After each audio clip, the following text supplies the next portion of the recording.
ከኮካቴ እስከ ቦሳ ዚጋ ቀበሌ የሚዘልቀው ለዘመናት ሲያሳስባቸው የነበረው የመንገድ ችግር ለመቅረፍ የወላይታ ሶዶ ከተማ አስተዳደር የመንገድ ከፈታና የጥርጊያ ስራ በማከናወን በአጭር ጊዜ ውስጥ ተግባራዊ ምላሽ በመሰጠቱ መደሰታቸውን የአካባቢው ነዋሪዎች ተናገሩ። የመንገድ መከፈታው ሲጠናቀቅ ለህብረተሰቡ የተቀላጠፈ የትራንስፖርት አገልግሎት መስጠት የሚያስችል መሆኑም ተገልጿል። ነህሚያ ገነቱ ተጨማሪ አላት።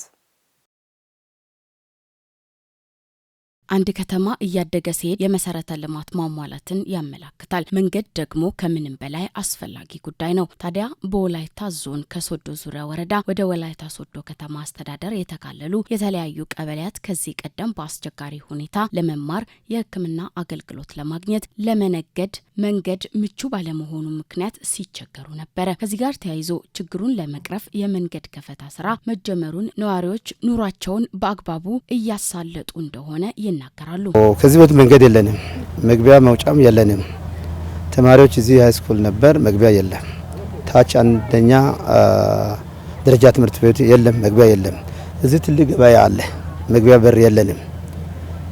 በህዝብ ሮሮ ነው የተሰራው ሃይ ስኩልም ቢሆን አንደኛ ደረጃ። ከዛ የተነሳ መንገድ ካለመኖሩ የተነሳ አጠቃላይ ህዝብ ገበያ የሚገባም ይህን አካባቢ ለቅሶ የሚሄድበት መንገድ ተዘግቶብን የህዝብ ጥያቄ ነበር። ጌታ ይመስገን በአሁኑ ሰዓት ሶዶ ከተማ ብዙ መልስ እየሰጡ ነው ያለው። በጣም ነው የምንቸገረው፣ ምክንያቱም ትራንስፖርት እጥረት አለ።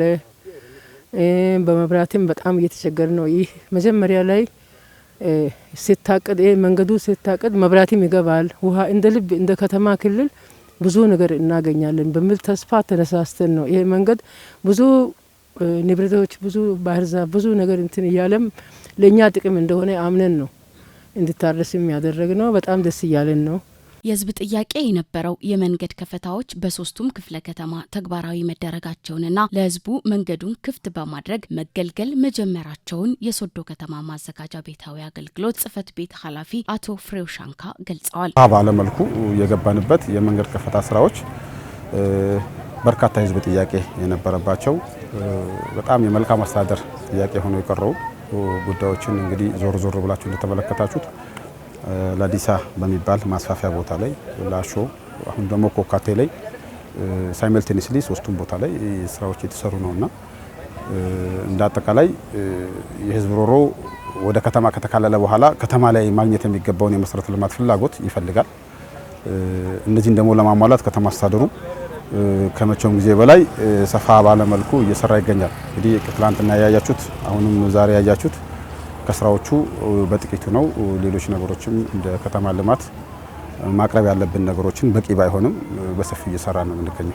ሌሎች ከፈታ የሚፈልጉ አካባቢዎች በመለየት ለህዝባችን የመንገድ ችግር ለመፍታት በትኩረት እንሰራለን ብለዋል። ብዙ ቦታዎች በሚያስብል መልኩ እንግዲህ ሶዶ ከተማ ቀድሞ ከነበረበት የ16000 ሄክታር መሬት ውስጥ በባለፉት ሬጂዮ ፖሊ ስታገኝ ወደ 34000 የሚጠጋ ሄክታር መሬት ነው ያላት እና በዚህ ውስጥ ወደ 6 ታዳጊ ማዘጋጃዎች ጭምር ወደ ከተማ ተካለዋል። እነዚህ እንግዲህ ያደሩ የቆዩ የመልካም አስተዳደር ጥያቄዎች ውስጥ ዋነኛው መንገድ ከፈታና መንገድ አፕግሬዲንግ የመብራት የውሃ ነው ብዬሻለሁና ዋናውን አሁን በሰፊው የያዝነው የመንገድ ከፈታ ቀጣይ ላይ በቅደም ተከተል በያዝነው መሰረት አሁን ቅድም ባለፈው ያየሽው ላዲሳ ጀምሮ ኮካቴ ጀምሮ አሁን አራዳ ይገባል።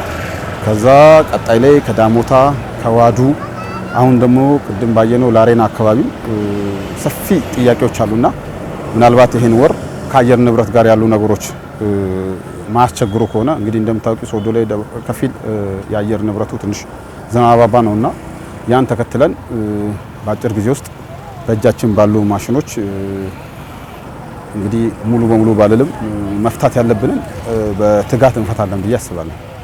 በከተማው የሚታየውን የመሰረተ ልማት ጥያቄዎችን በመፍታት የህብረተሰቡን ተጠቃሚነት ለማረጋገጥ እየተደረገ ያለው ጥረት ተጠናክሮ እንደሚቀጥል ተመላክቷል። ህብረተሰቡ ከቤት የሚያወጣውን ቆሻሻ ዲች ውስጥ ባለመጣል የራሱን ደህንነት መጠበቅ እንዳለበት የወላይታ ሶዶ ከተማ ነዋሪዎች አሳሰቡ። ቆሻሻ በማዳበሪያ ላይ በማከማቸት ቆሻሻ ለሚያነሱ መኪኖች በአግባቡ በማስረከብ ጎርፍ ወደ ቤታቸው እንዳይገባ እንዲከላከል ለማስቻል ከመንግስት አካላት የግንዛቤ ማስጨበጫ ስራ ሊሰራ እንደሚገባም ነዋሪዎቹ ተናግረዋል። ትዕግስት ክፍሌ ሀሳባቸውን ሰብስባለች፣ እንደሚከተለው ይቀርባል። ብዙ ችግሮች ዝናብ ሊያዳርሰው ይችላል እና በዚህ አኳያ መንግስት በዚህ በጎርፉ ምክንያት በዲች ምክንያት ብዙ ወጪ አውጥቷል። ብዙ ስራ ይሰራል፣ ብዙ ልማት ይሰራል እና ከህብረተሰቡ የሚጠበቀው ነገር ቢኖር ምንድነው ይህ ከተማችን እስከሆነ ድረስ ከተማ ያለው ነዋሪ ሁሉ ከራሱ ቤት ያወጣው ቆሻሻ አጠራቅሞ በጆንያ በማዳበሪያ አከማችቶ አጠራቅሞ ማዘጋጀው ብዙ ወጪ አውጥቶ የገዛ መኪናዎች አሉ። በመኪናዎቹ ማስጫን ሲገባው ሰው ማታም ሆነ ቀንም ሰው በሌለበት ያምጣና ዲች ውስጥ ይጨመራል። ያ ቆሻሻው ተጠራቅሞ ዲቹን ይዘጋል። ጎርፍ ወደ ውጭ ይወጣል፣ መንገዱን ያበላሻል፣ ሰው ቤትም ይገባል። ቤቱ ያወጣውን ቆሻሻ ጨለማን ተገን በማድረግ ዲች ውስጥ ይጥላል። ያ ዲች ደግሞ ምንድነው ውሃው ሲዘንብ የዘነበው ውሃ ይጠራቀምና አንድ ይረጋል። ሲረጋ ወባ ያመጣል። ይሄ ከተማ ወባ አይታወቅም ነበር። አሁን ብዙ ሰው ወባ ይታመማል። ያ ምክንያቱ ምንድነው ዲች ውስጥ የሚጨመረው ቆሻሻ ውሃው እንዳይሄድ ያደርጋል። ከረጋ በኋላ ወባ ያመጣል። ወባው ህጻናትንም አዋቂዎችንም እያጠቃ ነው። ቆሻሻን አውጥቶ በየመንገዱ መጣል ተገቢነት የለውም። ስለዚህ ማህበረሰቡ ከእንደዚህ አይነት ሁኔታ ሊታቀብ ይገባል፣ ሊቆጠብ ይገባል። ምክንያቱም የራሱ ውበት የሚጠብቅ ሰው የከተማው ውበት መጠበቅ አለበት። ከዚህ ወደ ታች አካባቢ በሚወርድ ጎርፍ ላይ ብዙ ነገር ሲመጣ እናያለን። ይሄ ከላይ የሚመጡ ነገሮች ናቸው። ስለዚህ በሌሎች ላይ ጉዳት እንዳይደርስ ጥንቃቄ መውሰድ አለባቸው፣ ሊታረሙ ይገባል የሚል ነው። ዲቾች ሁሉ በተለያዩ ዳይፐር፣ ማዳበሪያ፣ የቆሻሻ የተለያዩ ቆሻሻ ተሞልቶ ነው የሚገኘው። ከዛ የተነሳ ከጎርፉ ዲቹ ጠቅላላ በደለል ተሞልቷል። ከዛ የተነሳ ሰዎች ቤት እየገባም እያስቸገረ ነው። ሽንት ቤት እየገባ ወደ መኖሪያ ቤት እየገባ እያስቸገረ ነው። ግን ህብረተሰቡ ዲቹን የማጽዳት ስራ መስራት ነበረባቸው ብለን እናስባለን። ደረቅ ቆሻሻዎችን አስፈላጊ ቦታ መጣል፣ ዲች ውስጥ መጣል አደጋን በእኛ ላይ አምጡ ማለት ነው። እንደገና ደግሞ የመንግስትን እቅድን መቃወም ነው። መንግስትና ህብረተሰቡ ተባብሮ ተመካክሮ የሚያደርጉት ነገር ስለሆነ መሆን ያለበት ህብረተሰቡ ከቤቱ አውጥቶ በአንድ ቦታ ካከማቹ በኋላ አህያ ጋሪ ወይም በመኪና ወደ መጣል ወዳለበት ቦታ ደረቅ ቆሻሻውን መጣል አለበት። በየበራፉ ግሙን ዝም ብሎ ያለው ነገር ሁሉ ማከማቸት የለበትም። አሁን በየአካባቢያችን ያሉ ዲቾች አሉ። ዲቹ ራሱ መጠበቅ አለበት። ምክንያቱም የከተማ ልማት ነው። ዲቹ ከተሸፈነ ቆሻሻው እዛ ዲች ውስጥ ከሆነ ለህብረተሰቡ ከፍተኛ ጉዳት ነው የሚያስከትለው። ስለዚህ ቆሻሻ አወጋገድ ሁኔታ ሰዎቹ ምንድነው ማድረግ ያለባቸው? ከየጓሩ ከየአካባቢው የሚወጣውን ቆሻሻ በአንድ ቦታ ላይ ከምረው ማቃጠል አለባቸው። ዲች ውስጥ ላይ መጣል የለባቸው የሚል ሀሳብ ነው ያለው። ህብረተሰቡም ለልጆቹ ለራሱም ጥንቃቄ ማድረግ በእርግጥ አሳሳቢ ነው። ወቅቱን ያልጠበቀ ዝናብ በጣም እያስጨነቀን ነው። ብዙ ሰው እየተቸገረ ነው። ይሄ ነገር ግንዛቤ ገብቶ ቀጣይ ምን ይሻላል የሚለውን መንግስት ላይ ብቻ መጣል ሳይሆን ህብረተሰቡም የኔነት ስሜት ተሰምቶ ከተማችንን ብናጸዳና ብንጠብቅ ጥሩ ነው የሚል ሀሳብ አለ። የራሱ ደህንነት ነው የሌሎችን ደህንነት መጠበቅ አለበት የሚል ሀሳብ አለ። ምክንያቱም የራሱ እንዲጎዳ የማይፈልግ ከሆነ ሌላው እንዲጎዳ ማድረግ የለበትም። ቆሻሻ አውጥቶ እየጣለ ማለት ነው። ለሚያስወግድ ሰው አስተላልፎ መስጠት አለበት። ከዚህ ጋር በተያያዘ የመንግስት አካላት ደግሞ አዌርነስ መፍጠር አለባቸው። ለምሳሌ ዳይፐር የተለያዩ ነገር ቆሻሻዎች በማዳበሪያ ጨምሮ በጉድጓድ ላይ በዲች ላይ ባይጥሉ እንደኔ ማለት ነው ባይጥሉ ይመከራል። ህብረተሰቡ ደግሞ እንደዛ የሚያደርጉ ቢገዛ ቢታቀቡ ጥሩ ነው።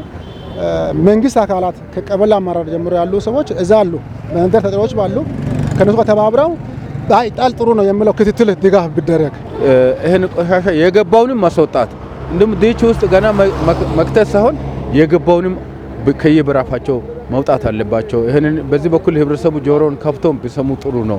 ምክንያቱም ህብረተሰብ ማለት ህዝብ ነው። ህዝብ ደግሞ ከመንግስት ጋር ጎን ለጎን ሆኖ ለራሱ ለጤናው ለልጆቹ ጤና እንደገና ለአካባቢ ጤና በሽታ ውስጥ ገብቶ ከዛ ወጪ ከማውጣት ቀደም ብሎ ይሄንን ቆሻሻ አስፈላጊ ቦታ መጣል አለበት። ዲቹ ከተደፈነ ቆሻሻ ዲቹን የሚደፍን ከሆነ ይሄ በሽታ ነው የሚሆነው። አሁን የዲቹ መበላሸት ብቻ ሳይሆን ራሱ ምንድነው ለህብረተሰቡ በሽታ ነው የሚሆነው፣ ጤና ላይ እክል ነው የሚያመጣው። ስለዚህ አሁን በየማዘጋጃ ላይ የተደራጁ ቆሻሻ የሚያስወግዱ ማህበራት አሉ።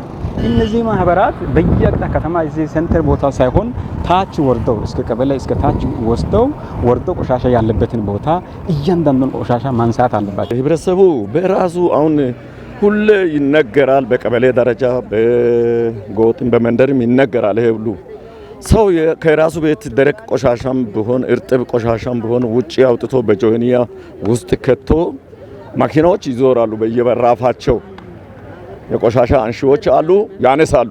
ቆሻሻ ለመጣል የሚገባው ቦታዎች ላይ ወስዶ ይጥላሉ።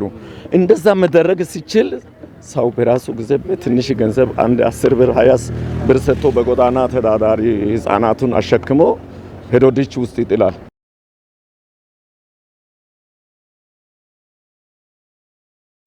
የተፈጥሯዊና የባህል ሀብቶችን ለቱሪዝም ልማት ለማዋል የሚከናወኑ ተግባራት ተጠናክረው መቀጠል እንዳለባቸው ተገለጸ። በኢትዮጵያ ዘመናዊ ቱሪዝም ልማት ውስጥ ፈጠራና ዘላቂነት በሚል መሪ ሀሳብ በሐዋሳ ዩኒቨርሲቲ ከኢትዮጵያ ቱሪዝም ማሰልጠኛ ኢንስቲትዩት ጋር በመተባበር ያዘጋጀው 15ኛው ሀገር አቀፍ የምርምር ኮንፈረንስ ተካሂዷል። መስከረም ጌታቸው ተጨማሪ አላት። በኮንፈረንሱ ላይ የዩኒቨርሲቲው ተጠባባቂ ፕሬዝዳንት ዶክተር ችሮታው አየለ እንዳሉት ዩኒቨርሲቲው በቱሪዝምና ሆስፒታሊቲ የትምህርት መስክ ተማሪዎችን ከማሰልጠን ባለፈ የጥናትና ምርምር ስራዎችን በማድረግ ዘርፉ ለሀገር እድገት ያለውን ፋይዳ ለማጉላት የበኩሉን እየተወጣ ነው። እንደ ሀገር የዘርፉን ገቢ ለማሳደግም ተፈጥሯዊና የባህል ሀብቶችን ማልማትና ማስተዋወቅ ላይ ትኩረት ተሰጥቶ መሰራቱንም ተናግረዋል። ለአብነትም በጠቅላይ ሚኒስትር ዶክተር አብይ አህመድ ኢኒሼቲቭ በተጀመረው ገበታ ለሀገርና ገበታ ለትውልድ መርሃ ግብር በርካታ የመስህብ ስፍራዎችን የማልማት ስራ መሰራቱንም ጠቅሰዋል። ተፈጥሯዊና ባህላዊ ሀብቶችን ለቱሪዝም ልማት ለማዋል የሚከናወኑ ተግባራት በቀጣይም ተጠናክረው መቀጠል እንዳለባቸውም አክለዋል። ዛሬ ላይ ቱሪዝም ወሳኝ ምዕራፍ ላይ ይገኛል። ለሀገሪቱ ሁሉን አቀፍ እድገት ለማምጣትና መዋቅራዊ ሽግግርን ለመምራት ከፍተኛ አቅም እንዳለው በመታመኑ ለኢትዮጵያ ኢኮኖሚ ዋነኛ የትኩረት መስክ ሆኗል።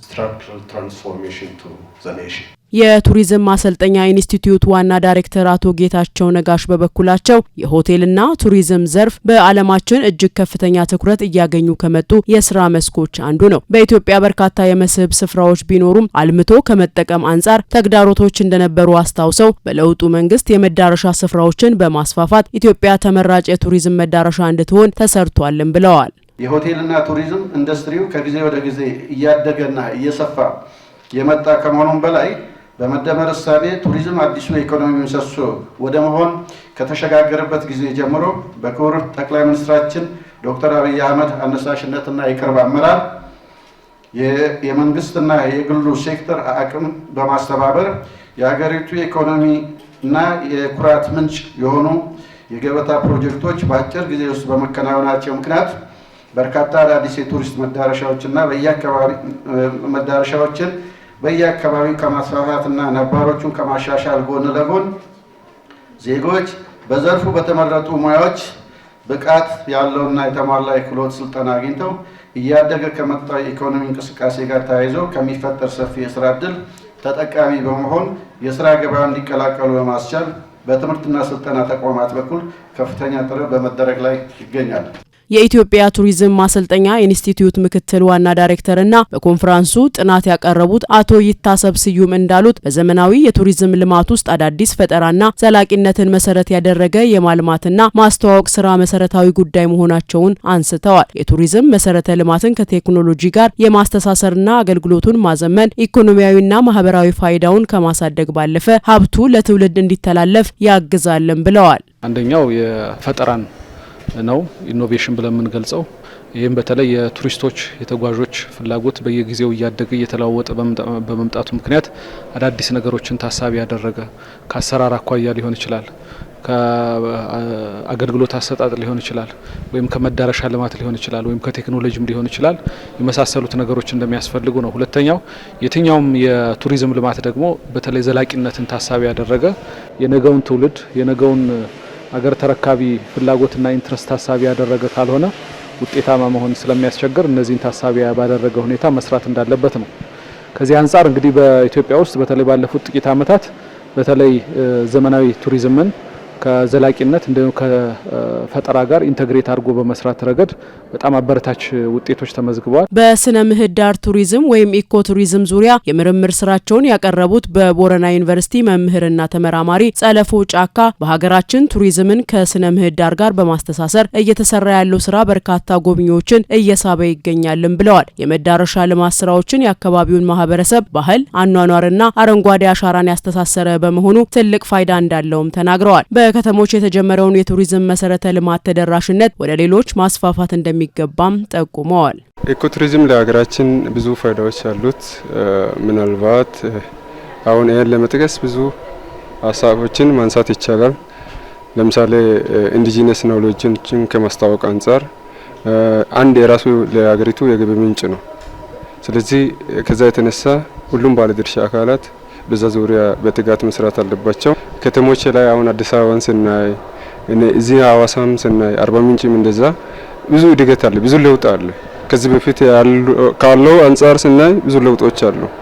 ያ ደግሞ ለቱሪስቱ ኤሪያ ለቱሪዝም ኤሪያው ደግሞ ብዙ ፋይዳ አለው፣ ብዙ ጥቅሞችን ይዞ ይመጣል ብዬ አስባለሁ። በመድረኩ ከቱሪዝም ጋር የተያያዙ ጥናታዊ የምርምር ስራዎች የቀረቡ ሲሆን ከሐዋሳና ሌሎች ዩኒቨርሲቲዎች የተወከሉ ምሁራን፣ የቱሪዝም ማሰልጠኛ ኢንስቲትዩት መምህራንና በቱሪዝም ዘርፍ የተሰማሩ ባለሙያዎች ተሳትፈዋል ሲል የዘገበው የኢትዮጵያ ዜና አገልግሎት ነው።